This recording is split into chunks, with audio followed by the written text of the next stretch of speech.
Amis fermiers, amis fermières, bonjour, bienvenue à la ferme, bienvenue sur Cocotte TV. Aujourd'hui, je vous présente un clavier qui nous provient de Cooler Master et qui se prénomme le SK631.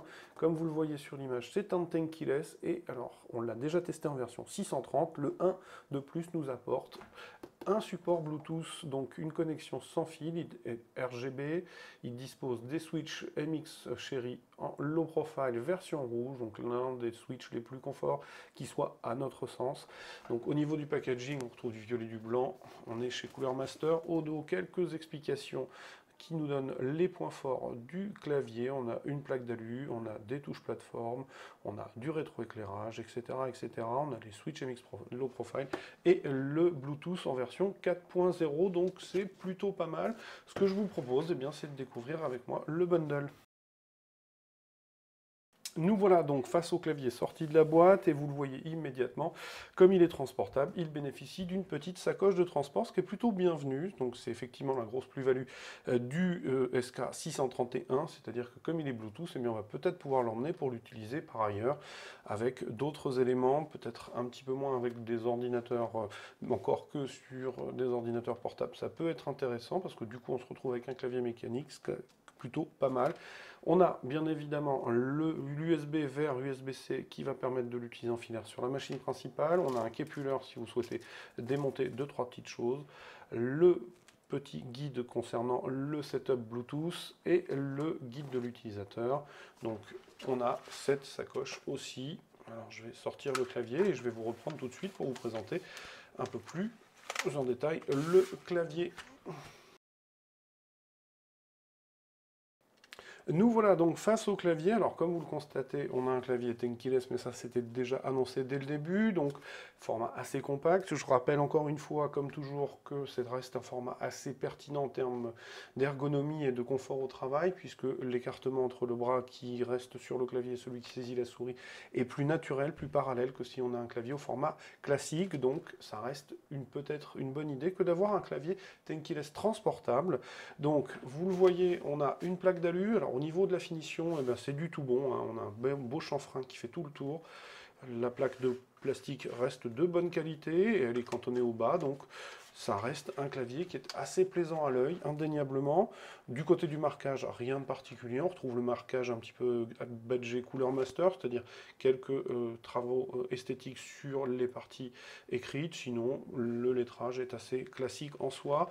On retrouve donc toute la gestion que nous avions sur le CK530, du rétroéclairage, de la touche échappe jusqu'à F8. Sur F9, on trouve la touche de blocage Windows. Sur F10, la lancée des macros de LED.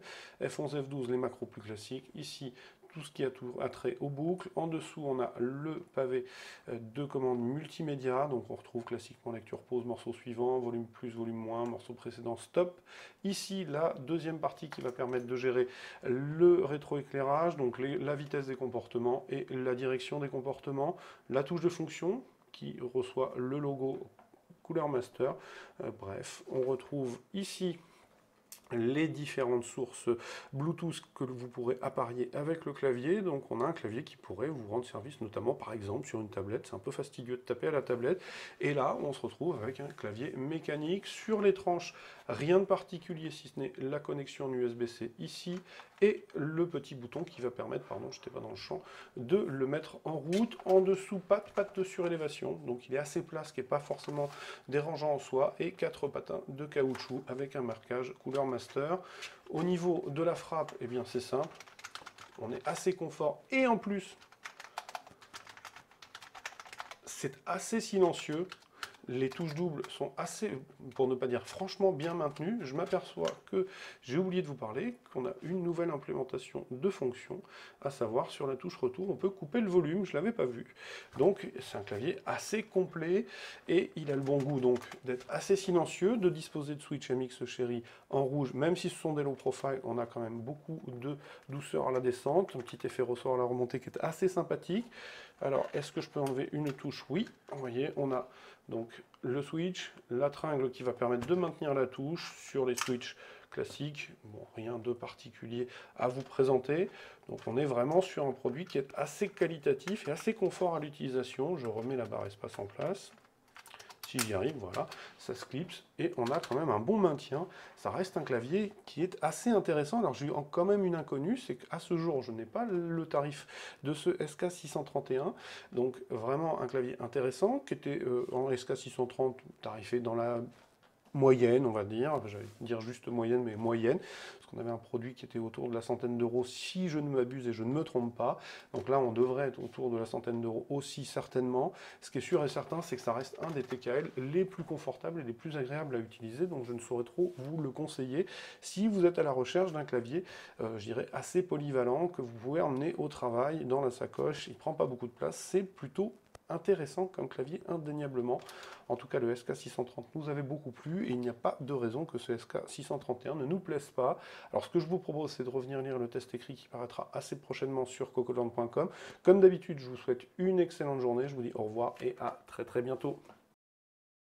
Oups, avant de vous souhaiter une bonne journée, eh bien, je m'aperçois que j'ai oublié de vous parler du rétroéclairage. Alors malgré la batterie, eh bien, il a du rétroéclairage, vous le voyez, il y a moyen de changer les comportements. Alors là, il est en train de clignoter parce que je pense que j'ai malencontreusement tout à l'heure en faisant la présentation lancé l'appareillage avec des éléments Bluetooth qui pourraient être dans le bureau. Donc bon, ça n'empêche qu'on peut quand même changer de fonctionnalité sur le clavier et vous le voyez, la plaque d'alu comme souvent génère un halo qui est plutôt bienvenu.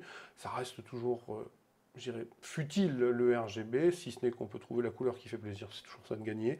Maintenant, ça aura forcément une incidence sur la vie de durée de la batterie, en tout cas de l'autonomie, donc plus il y aura de RGB, moins longtemps il durera, donc peut-être sur un clavier transportable est-il pertinent de ne pas trop jouer avec. Maintenant, en tout cas, la fonctionnalité est présente et vous le voyez, ça clignote de toutes les couleurs, on a quelque chose d'assez homogène, donc c'est plutôt pas mal. Donc cette fois-ci, je vais vraiment pouvoir vous dire, vous souhaiter une excellente journée, vous dire au revoir et à très très bientôt.